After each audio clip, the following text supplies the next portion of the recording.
Bonjour, Ramulus! Oups! Est-ce qu'on a une crise?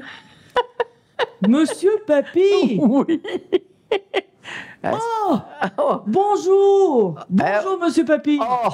Ramulus, t'as toujours pas trouvé tes lunettes. Non, je les ai encore je les avais retrouvées. Ah, t'es avais retrouvées puis t'es as reperdues. Je les ai reperdues. OK. Vous savez, l'été, on fait des voyages et Oui. bon, je n'ai pas voyagé tant que ça, là, mais quand même. J'ai fait des petits voyages. Alors, à un moment donné, je me suis rendu compte que je n'avais plus mes lunettes. Bon, ça va bien. Ben oui. Alors, mais je suis quand même capable Oui. de répondre à Oui, vos questions. j'espère, parce que Même si je ne vous vois pas. tu lis pas les réponses, fait que... Non. Non, Non, hein? Non, jamais, jamais, jamais, jamais. Hey, Ramulus, les amis sont là. Bonjour, les amis. Oh, bonjour, les amis. Ils sont toujours contents de te voir parce que Bonjour, les amis. un type comme toi, si intelligent, il Oui. a toujours des réponses intéressantes. Là. Mais exactement, C'est je voulais vous en parler. Ben oui, parle-moi-en. Ben oui, c'est ça. Est-ce que vous avez une question pour moi?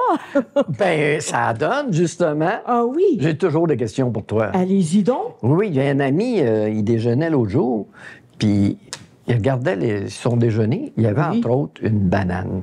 Oui. C'est bon, les bananes pour déjeuner. Moi, en tout cas, moi, j'aime ça. Avec du Nutella, là. Oui, c'est bon. oui, oh oui. Oui. Et il dit, les bananes, c'est jaune. Oui. Ouais, avant, ils sont vertes, mais ils deviennent jaunes. C'est correct. C'est long, une banane. Oui. Mais pourquoi c'est courbé, une banane? C'est une très bonne question. Oui, pourquoi ils sont pas droits, tout simplement? Comme il y a d'autres fruits, là, on regarde un concombre, ben, quoi que des fois, ça peut être croche, Oui. ça, mais d'habitude, c'est plus droit. Pourquoi qu'une banane, c'est toujours courbé? Et il y a une raison vraiment très simple à ça. Ah oui, Ça dépend de la gravité. de la gravité. Oui. Vous savez que les bananiers sont dans les forêts tropicales. Oui, n'est-ce pas? parce qu'on n'en a pas par ici, ben, à part dans des Non, serres, là. oui, c'est c'est ça. On n'en voit pas. On n'en voit pas beaucoup. Alors, dans les forêts tropicales, vous savez qu'il y a beaucoup, beaucoup, beaucoup de feuilles. Oui. Les arbres et des grandes feuilles, Oh, oui. particulièrement les bananiers. Entre autres, oui, ça, c'est énorme comme feuille. Exactement. Alors, les bananes, elles ont besoin énormément de soleil. OK. Mais là, il pousse dans un arbre qui a des grandes feuilles. Et c'est ça. Alors, elles essaient d'aller chercher le plus de soleil possible en remontant, en essayant de remonter. Elle est accrochée à l'arbre, Ben oui, parce qu'il y a une tige, normalement. C'est comme Exactement. des grosses grappes, là. mais elle est tirée vers le haut parce qu'elle veut avoir du soleil. OK. Alors, elle retrousse pour être capable d'aller chercher le plus de soleil. c'est ça? Exactement. Et puis, mais c'est à peu près c'est les deux. Comment on dit ça donc il y a la gravité vers le bas, qui est la gravité terrestre. Ben oui, qui fait que tout ce qui monte redescend. hein. Exactement. Et puis le soleil, eh bien, c'est lui qui attire Ah ben oui. Là, les bananes pour qu'elles puissent jaunir et qu'elles soient comestibles. Ah! Hein?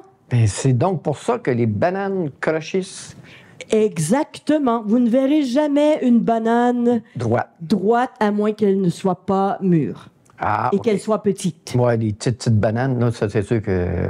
Mais quand elle est vraiment bien mûre, là, Elle est jaune. elle devient croche. Exactement. Et elle courbe. Oui. Puis quand elles sont très, très mûres, ben, on fait du pain aux bananes avec. Exactement. Ben merci, Ramulus. Ça m'a fait plaisir. Super. Je savais pas ça, moi. J'ai appris ça. Bon, les enfants, j'espère que vous avez aimé ça. Ben, j'espère que oui. Ben, il aime toujours ça, de toute façon. Oui. Fait que les enfants, vous restez pour le compte dans quelques instants. Et Ramulus, on se revoit la semaine prochaine. À la semaine prochaine. Merci. Bye les Au revoir. amis. Salut, mon grand. Papy! Qu'est-ce qu'il y a, mon boy? Ça fait longtemps que t'es pas vu. Oui, t'as de l'air toute triste. Ben, j'ai perdu toutes mes noix. Ben, on arrive à l'automne, tu vas pouvoir en avoir d'autres plein, là. Puis t'as quand même ton matelas, puis puis caché dedans. Ben, c'est pas grave. Hein. Tu peux avoir d'autres choses qui vont te fournir un coussin. Un beau coussin. Vous êtes un grenier. Oui, mais là, c'est le temps avec les chaînes, tout ça. Il y a plein de glands dans les chaînes. Là. Fait que tu vas être bien, là. Tu vas avoir plein de réserves. Oui. Tu Tu te fais-tu des réserves un peu partout, comme les écureuils font, là? Ben, je suis sûr. Mais toi, tes graines, pourquoi t'es enlevées? Je les ai pas enlevées. Ah, ben là, il faut que j'en remette. Peut-être que les oiseaux, ils en ont mangé dernièrement, là. Les oiseaux ont mangé mes graines. Non, non, excuse-moi, mais c'est les oiseaux, les graines des oiseaux que toi, tu manges. Il n'y a pas de graines d'écureuil, c'est des graines d'oiseaux. Ah, c'est pas pour moi. Ah, ben ça fait aussi pour toi. Tu viens manger en même temps. Ça fait pour les oiseaux puis les écureuils. OK, papy. Et en passant, regarde qui est là. Les amis sont là. Où ça? Ben là, juste là. Là. Ah. Les amis! Comment allez-vous? Ah, ils me disent qu'ils se sont ennuyés beaucoup de toi. Hein? Ah, je me suis ennuyé de mes amis. Les amis. Ah, mes amis. Quelques ben, amis. Parfait. Ben, j'imagine que tu viens toi aussi pour un compte, hein? Ben, Ça fait longtemps. As-tu un compte? Ben oui, j'en ai un. Un compte japonais. Japonais? Je parle Oui. pas japonais. Je Ben parle non, non. anglais. Je vais le lire en Je français. parle français, Ouais, mais pas mais je- japonais. Non, non, je vais te le lire en français pareil. Mais c'est un conte d'origine japonaise. Ça s'appelle Izun, l'enfant pousse. Pardon? Son nom, c'est Izun, puis c'est l'enfant pousse. C'est quoi un pouce? L'enfant pousse. Il s'appelle pouce parce qu'il n'est pas plus gros qu'un pouce. Comme pousse. Un peu comme Tom Pouce, qu'on appelle. OK, Tom Pousse. C'est ça. L'enfant de Tom Pousse. C'est un peu comme l'histoire de Tom Pouce. C'est le bébé de... Mais c'est japonais. Le bébé de Tom Pousse? Un peu. Un bébé Tom Pouce. Ah, c'est monsieur et madame Sato qui habitaient dans la campagne japonaise. Ils possédaient une petite maison avec un petit jardin plein de plantes vigoureuses et un petit enclos avec des animaux en bonne santé. Il ne manquait qu'un enfant pour remplir leur joie, soit très heureux. Il manquait Il n'y avait pas un d'enfant. écureuil de tiro avec des griffes. Mais non, il y avait des oiseaux puis il y avait des écureuils, là. Non, non, il y en avait là-dedans. Oui, oui, entre les lignes, c'est marqué ici. Et des écureuils. Ah, OK. Phew, hein? Comme j'aimerais que notre petite maison résonne de cris d'un fils ou d'une fille, soupirait Mme Sato. Moi aussi, dit M. Sato.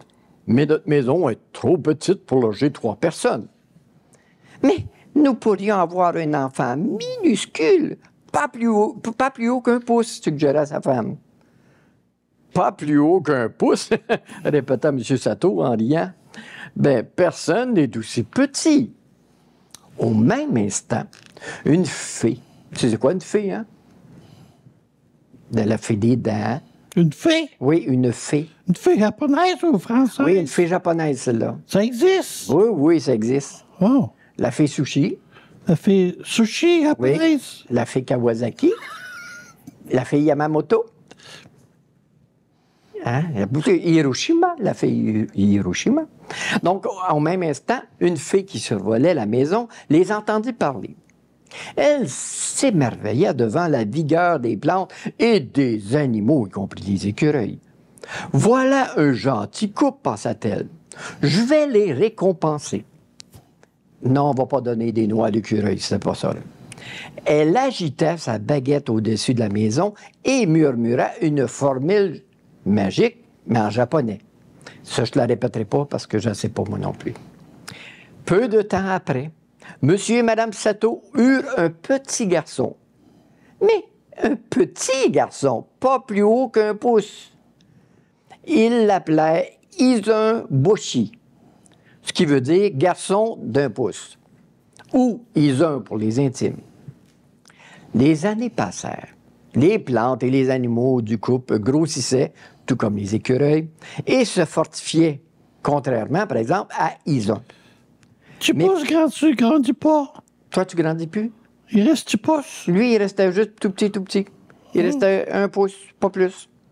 Mais personne ne s'en inquiétait. Un jour, Izun décréta qu'il était temps d'aller chercher du travail dans la grande ville voisine. Il s'arma d'une minuscule aiguille à coude et en guise d'épée, là, et au cas où il rencontrerait bien sûr des monstres, et bien sûr, il se mit en route. Après un long voyage, il a fait 1 000, mais pour lui, c'était des mille et des mille, il arriva devant le palais de l'empereur. Tu sais, c'est quoi l'empereur? Un empereur. Oui, C'est comme un roi. oui, oui, exactement. penses que Tiro pourrait devenir empereur? Empereur des écureuils? Oui, Tiro.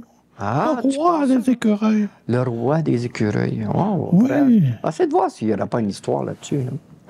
Il avança jusqu'au portail. « Je cherche du travail et je viens en demander à l'empereur, annonça-t-il, d'un air résolu aux gardes devant l'entrée. Ceux-ci éclatèrent de rire. « Qu'est-ce que tu veux faire? Ben d'abord, je vais entrer sans que vous m'en empêchiez, répondit-il en se précipitant dans la cour du palais et en se tenant où se tenait une servante qui lavait des chaussettes de l'empereur. Des chaussettes? Oui, des bas. Tu pousses dans les chaussettes? Ouais, le roi, il portait des bas, mais il fallait les laver de temps en temps. Il devait sentir les pieds. Hein? Fait que c'était pas des chaussons pommes, là. Oh. Non, non, non. Alors, il dit à la fameuse servante, « Je cherche du travail, dit-il d'un ton assurant encore. » La servante se moquait. « Qu'est-ce que tu sais faire, toi, là? »« D'abord, entrez sans que vous m'en empêchiez. » rétorqua-t-il en filant tout droit dans les cuisines où le chef préparait le dîner de l'empereur. « Je cherche du travail, dit-il au chef.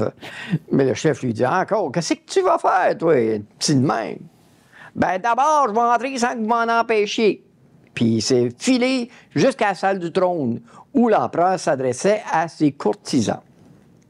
Isun s'inclina poliment et dit au roi, « Je cherche du travail, s'il vous plaît, Majesté, dit-il. »« Vraiment? » demanda en souriant l'empereur. « Mais il est minuscule, papa, s'étonna la princesse Mizuki. Que sait-il faire? »« Eh bien, je suis entrée sans que vos gardes, votre servante ou votre chef ne m'en empêchent, dit Isun. »« Puisque c'est ainsi, tu seras le garde du corps de la princesse, décréta l'empereur. Tu pousses. Ben oui, le Il parle de petit tu pousses qui va devenir garde. garde du corps de la princesse. Là. Mais pouce, c'est pas pouce, un petit pouce. Un petit pouce comme ça. Tu vas voir. À partir de cet instant, Isun suivit la princesse comme son ombre. Un jour, alors qu'il se promenait dans la forêt, un ogre abominable surgit devant eux. « Enfin, c'est l'heure de déjeuner, grogna-t-il en saisissant Mizuki terrifié. « Pose-la, ordonna Isun. L'ogre partit d'un énorme éclat et de rire et dit « Qu'est-ce que tu vas faire, toi, petite crotte? » Il empoigna Isun et le porta à son énorme bouche pour le manger. Isun sortit son épée, qui était une petite aiguille, et l'enfonça dans la langue de l'ogre. Tu pousses. Ah, l'ogre! T'es sûr que pouce avait d'épée? L'ogre, pas l'ogre, l'ogre, aïe, hurla l'ogre. Il recracha Isun et déguerpit en gémissant. Ah, ça fait mal, un coup d'aiguille dans la langue, hein? Merci, Isun, dit la princesse Mizuki. Regarde, l'ogre a abandonné son marteau. Elle se baissa et tenta de le ramasser, mais il était trop lourd. Elle s'adressa alors à ses termes à Isun. « J'aimerais que tu sois assez fort pour le soulever. » Il y eut un éclair et Isun devint aussi grand que la princesse. « Le marteau était magique, dit Isun. Il a exaucé ton vœu. » Alors la princesse sourit. Déjà, avant la transformation d'Isun en jeune homme, elle était tombée amoureuse de son minuscule garde du corps. Elle le trouvait à son goût pas à peu près. Mais il était un petit peu petit pour faire un chum. Elle accepta de l'épouser, car, petit ou grand, il était courageux. Papi. Oui. La grandeur de la princesse, c'est 5 pieds et tu pousses et tu pousses. Puis lui, c'était rien qu'un pouce. Là, il est devenu aussi grand qu'elle. Ah, elle était un pouce aussi. Non, non, non. Elle était de la bonne grandeur. Puis lui, avec le marteau magique, quand elle a fait un vœu, il est devenu aussi grand que la princesse. Oh! Fait que là, ils sont tous les deux de la même grandeur. C'est pour ça qu'il était capable de soulever le marteau. Petit pouce est devenu plusieurs pouces. Il est devenu grand pouce. OK. Fait que Grand Pouce a marié la princesse. Oh, Ils se sont poussés ensemble. C'est ça. coucher ensemble. Poussés! Ah. Pousse, poussé. Ah, ouais. Ils ont peut-être couché aussi. Ça, s'ils se sont mariés, c'est normal, d'ailleurs. Hein. Fait que, Ils s'endormaient à faire ça. c'est ça. Ben, j'espère que tu as aimé l'histoire, mon cher. Ah, c'était pas pire. Puis que même si le papier est bafouillé un peu. C'était pousseux. C'était pousseux. T'étais pousseux de ça, hein? J'espère que les amis, vous avez aimé aussi. Bye, Puis les vous amis. serez là pour la semaine prochaine pour un nouveau À la compte. prochaine, les amis. Alors, merci les amis. Bye-bye.